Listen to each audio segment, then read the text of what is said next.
Concerns and conversations about how dark his skin might be when he's born.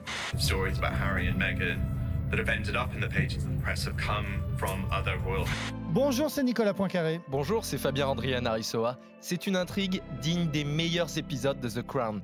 Buckingham Palace monte au créneau contre la BBC au sujet d'un documentaire peu flatteur pour la famille royale. On vous explique.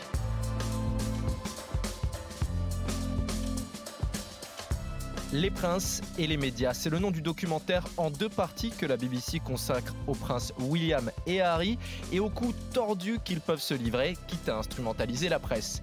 3 bonnes raisons d'écouter ce podcast avec Nicolas. Alors on apprend effectivement que William, l'héritier, et Harry, son petit frère rebelle, se font la guerre par communicants interposés et en se balançant des pots de banane. Le doc de la BBC révèle aussi les méthodes de la presse tabloïde anglaise, écoute et filature. Et puis on va vous raconter que c'est pas le premier conflit entre la famille royale et la BBC. Il y a 25 ans, un journaliste avait fait croire à Lady Di que le prince Charles l'a trompée avec la nounou des enfants pour la rendre furieuse et la pousser à réagir. C'est exactement ce qui s'était passé. Expliquez-nous le monde. Un podcast RMC. Nicolas Poincaré. Fabien Andrian-Arissoa.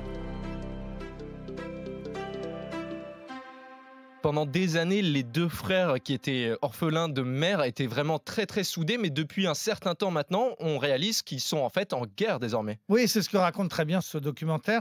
Une guerre fratricide, donc entre d'un côté le fils aîné, William, qui est l'héritier, et puis son petit frère Harry. Et au-delà, en fait, il y a 2 clans. D'un côté, on va dire les légitimes, c'est-à-dire la reine Elisabeth II, son fils, le prince Charles, le petit-fils, futur roi William, et sa femme Kate. Ça forme le premier clan. Et puis en face, Harry et sa femme américaine Meghan Markle, qui sont désormais réfugiés en Californie. Et à en croire le documentaire, eh bien, il y a une guerre de communication entre ces 2 camps, ces 2 clans, où tous les coups sont permis.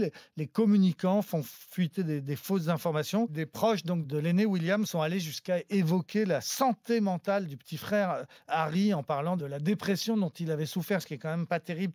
L'épisode le plus connu de cette guerre, bien sûr, c'est quand Harry a répondu à tout ça en donnant une interview ultra exposée aux États-Unis à la journaliste américaine Oprah Winfrey depuis Los Angeles. C'est là qu'il avait notamment dénoncé le supposé racisme de la famille royale. Assise face à Oprah Winfrey, Meghan Markle raconte « Pendant ces mois où j'étais enceinte, pendant toute cette période, nous avons eu cette conversation à propos d'Archie, où on nous a dit qu'il ne serait pas protégé par Buckingham, qu'il n'aurait pas de titre royal, et aussi des inquiétudes au sujet de la couleur de sa peau à sa naissance. » Jusqu'à présent, il y avait une sorte d'arrangement, pas de pacte de non-agression, mais un pas de 2 un peu particulier entre la famille royale et la presse. Oui, c'est un jeu ambigu, un peu donnant-donnant. C'est-à-dire qu'en gros, la famille royale donne des photos, donne accès à certaines fausses confidences, généralement tout ça un peu à l'eau de rose, bien pensant, etc. Et la presse, recevant le scoop, la photo exclusive, en échange, va faire un papier ultra positif.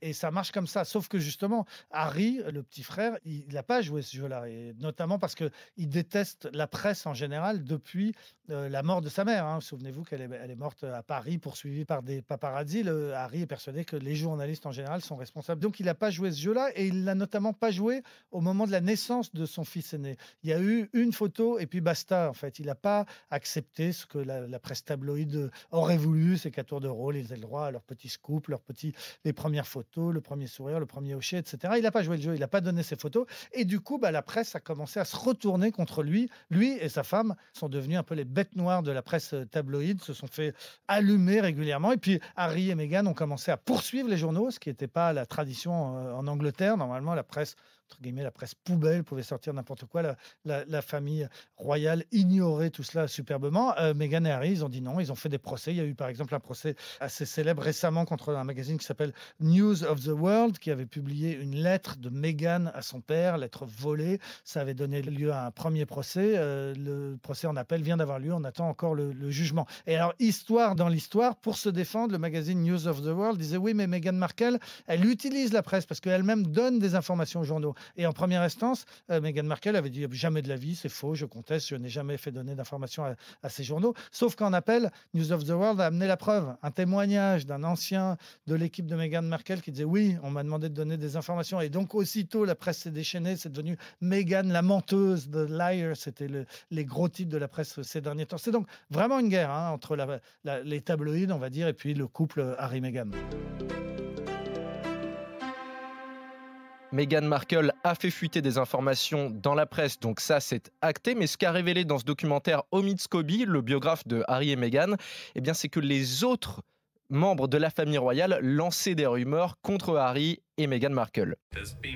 Il y a eu des rumeurs pendant longtemps qui racontaient que les histoires les plus négatives sur Harry et Meghan qui sortaient dans la presse venaient de membres de la famille royale et notamment de l'entourage de William et Kate. D'après ma propre enquête et mes recherches, c'est absolument vrai. Tu parlais tout à l'heure d'un courrier privé qui a été intercepté par les tabloïds. Il faut quand même parler des méthodes qu'ils emploient pour obtenir leurs informations. Oui, alors ça, le documentaire le décrypte un petit peu. La presse populaire anglaise tabloïde utilise des méthodes incroyables qu'on ne connaît pas en France, à ma connaissance. En tout cas, en particulier, par exemple, des écoutes téléphoniques illégales. On passe par des détectives, on fait des filatures, on suit. Il y a par exemple dans le film un détective privé qui reconnaît lui-même avoir mis sur écoute une ex-petite amie de Harry et avoir obtenu ainsi des informations croustillantes qu'il avait revendues très très cher à la presse tabloïde. Donc des écoutes illégales, des filatures. J'ai jamais vu en 40 ans de journalisme en France l'équivalent. Je ne sais pas pourquoi. Peut-être qu'il y a des choses qu'on ne fait pas en France. Peut-être qu'on n'est pas assez riche. Peut-être que ça coûterait cher, que les journaux n'ont pas de quoi se l'offrir. Mais enfin, il se passe des choses dans ces journaux anglais qui n'ont pas leur équivalent chez nous, heureusement. Suite à la diffusion du documentaire, en tout cas de la première partie, la famille royale a réagi et fait très rare. Ils ont signé un communiqué avec à la fois les services de la reine, de son fils le prince Charles et les services du petit-fils William, les trois palais. Ils se disent très déçus que la BBC donne corps à des informations infondées. La famille royale est